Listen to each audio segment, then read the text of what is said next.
Hello, you're listening to Count Richard von Coudenhove Kalergi. Today is the 19th of June, and a very nice 19 degrees it is today in Dublin. And this is the start of the march here with the lowers at the front there.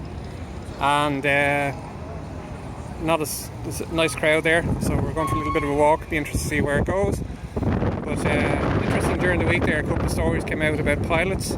4 pilots from British Airways unfortunately passed away during the week.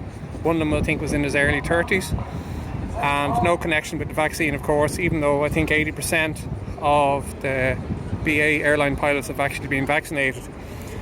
And in Mississippi, a 33-year-old pilot can no longer fly as he cannot tolerate altitude after getting the Pfizer vaccine.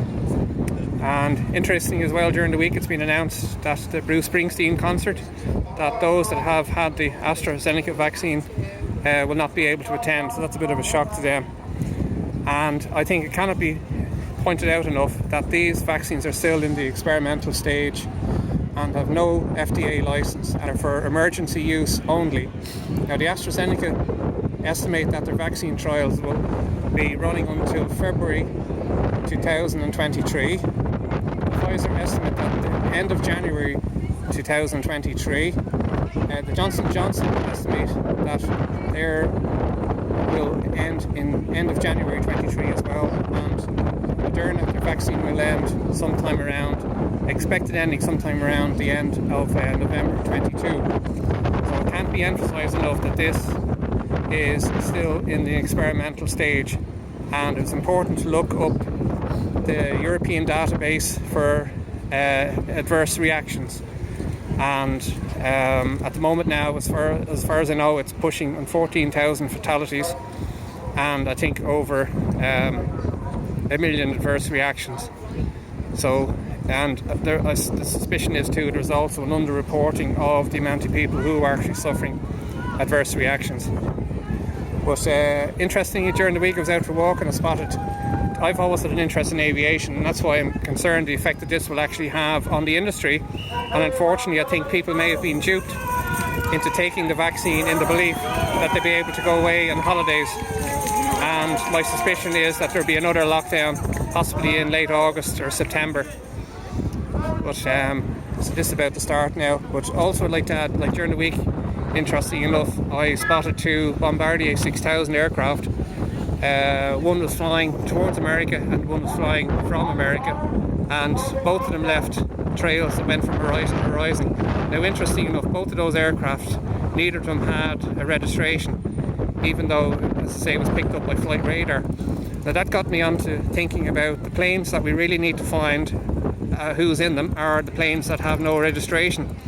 For instance, Dennis O'Brien now has a Bombardier 6000, which is worth about $70 million US, and according to one aviation blogger, he spent the equivalent of 30 days in the air in the last 2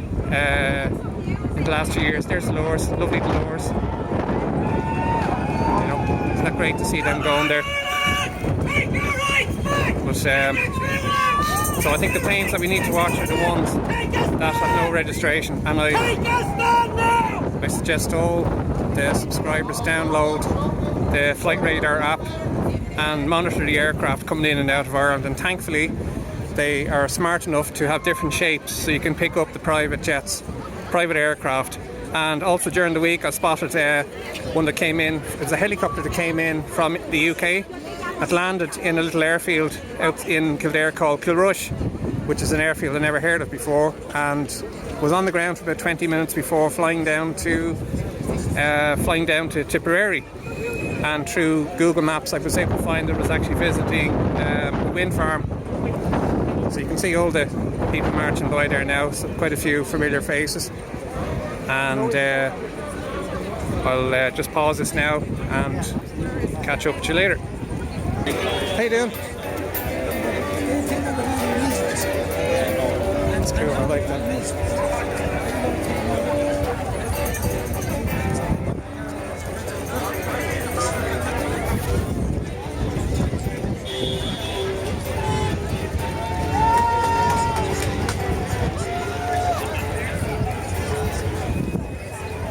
How you doing? How are you? Haven't seen you since last summer of summer. A lot has changed since then, eh? Are you recording or I am doing a bit. Okay, I'll leave you alone then. Thanks. Chat later.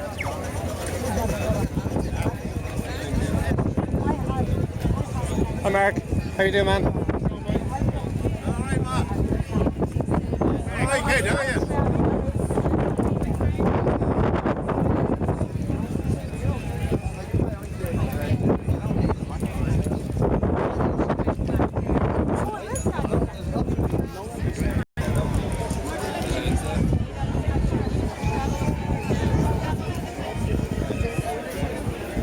Great sign.